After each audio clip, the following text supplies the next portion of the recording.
Temos que começar a falar de uma história que aconteceu na região aonde nós estamos agora. Na década de 1920, lá por volta do ano de 1929, nós estamos aqui na divisa de duas propriedades, cujos proprietários, pioneiros de Sertanópolis, quando aqui chegaram, um dos proprietários tinha um filho muito adoecido, gravemente enfermo, à beira praticamente do leito da morte. E esse proprietário, muito fiel a São Sebastião, fez uma promessa. E essa promessa, se ele fosse atendido, ele construiria uma capela. E é bom que se diga que foi aí por volta de 1929. E se bem pesquisado for, vamos entender que essa capela pode ser considerada a primeira capela da zona rural do norte do Paraná. Bem, voltando ao ano de 1929, claro que não era essa capela, essa já veio depois. Era uma capela bem simples, em meio quase que à floresta, e foi aí que começou a capela de São Sebastião, que é onde nós estamos agora, nesse momento, filmando esse projeto cultural. Luzes na capela abandonada.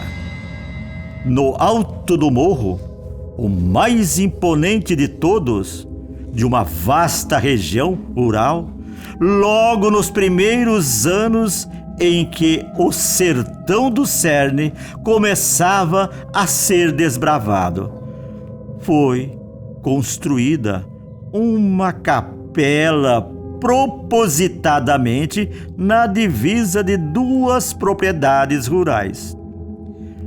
Pode-se afirmar que essa capela foi, sem dúvida, uma das primeiras a ser edificada em toda a zona rural do Norte Novo Paranaense. Eram os donos das terras, muito devotos de São Sebastião, que por certo tempo o santo tornou-se o padroeiro do bairro. É importante ressaltar que a capela não foi construída por acaso, nem foi escolhido o alto do morro para que o santo tivesse uma visão maravilhosa do seu padroado, e sim foi feita pela graça de uma promessa alcançada. Vamos então ao fato. Aconteceu que um dos proprietários das terras onde o templo de madeira foi construído, um dos filhos desse casal, foi cometido por uma grave doença, já desenganado pelo o único médico da cidade de Sertanópolis. O rapaz encontrava-se no leito da morte, à espera da hora cruel. Milagrosamente foi curado, e o templo, mais que depressa, tornou-se realidade.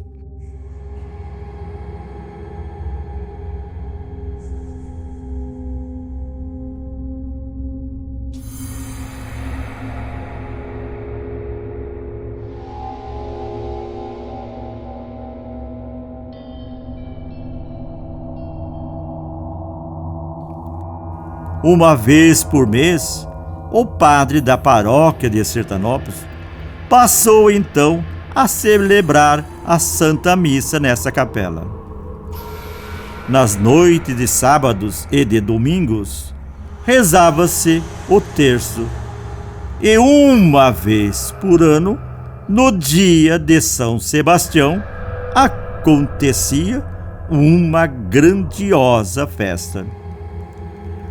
Como o local era de difícil acesso, estabeleceu-se um conflito entre os moradores do bairro. Travaram uma discussão que se arrastou por alguns anos. Os mais tradicionais defendiam a continuidade da capela de madeira naquele mesmo local, precisando apenas de uma reforma urgente. Outros, os mais modernistas, defendiam a construção de uma nova capela à beira da estrada, bem maior, de alvenaria, arquitetura moderna. Como a maioria das famílias eram de origem portuguesa, desde já pode-se concluir que foi notória a preferência por mudanças, não só do local do templo, como também defendiam Nossa Senhora de Fátima como a nova padroeira do bairro. Foi uma disputa acirrada. Venceram os devotos de Nossa Senhora de Fátima. São Sebastião, que até então era o padroeiro, foi destronado. O novo templo foi construído e a velha capela, com o passar dos anos, ficou, pode-se dizer, muito pouco frequentada, abandonada.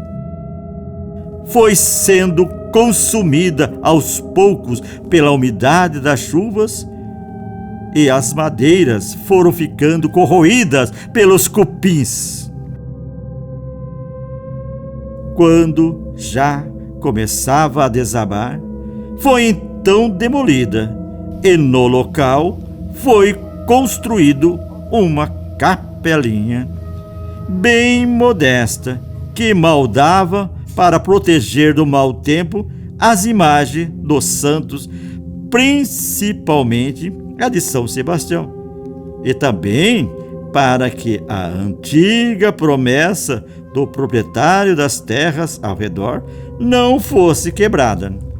Isso jamais podia acontecer, era o que todos comentavam. Nesse caso, havia plena concordância.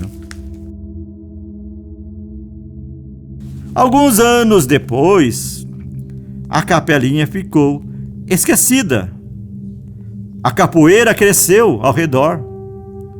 O mais estranho é que os moradores da região, privilegiados pela visão que tinham daquele morro altaneiro, começaram a notar, ao menos uma ou duas vezes por semana, que a capelinha, nas primeiras horas da noite, ficava toda iluminada. Algo muito estranho, como se nela tivesse centenas de velas acesas. A princípio, nada de anormal. Acreditava-se que moradores ao redor iam até o local fazer suas orações. Mas quem seriam esses devotos noturnos? Por mais que os boatos circulassem, nada se descobria sobre as misteriosas luzes na capela. Os mais supersticiosos já davam conta de que era vingança dos santos pelo abandono da capela. Quase todos os moradores da região, desde os crédulos até os mais incrédulos, confirmavam nos seus bate-papos terem visto os sinistros mistérios, que se repetiam quase que nos mesmos horários da noite. Comentava-se também que ao redor da capelinha havia sido sepultado nos primeiros anos da colonização vários cadáveres, principalmente de crianças recém-nascidas, e que podia ser também vingança dos mortos. Todos esses fatos, tidos como os verídicos, alimentavam ainda mais as crenças populares.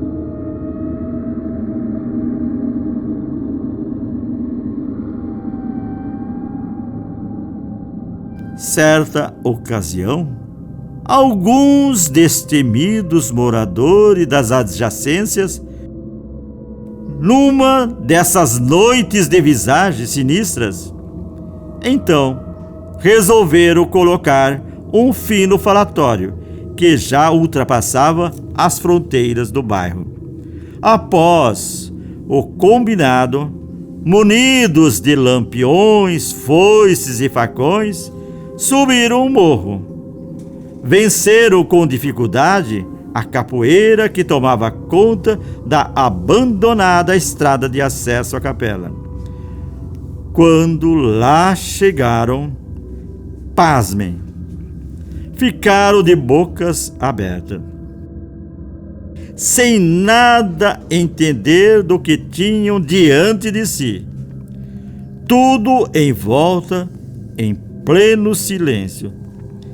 De repente, uma lufada de vento forte fez com que as folhas dos ciprestes assoviassem. Foram aquelas árvores plantadas ao redor do templo quando ainda a capela de São Sebastião reinava soberana.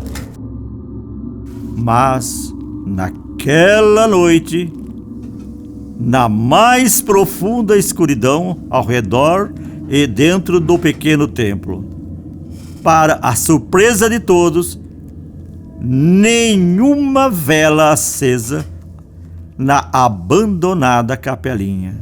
Somente as imagens solitárias dentro dos seus oratórios, esquecidas em meio às teias de aranhas.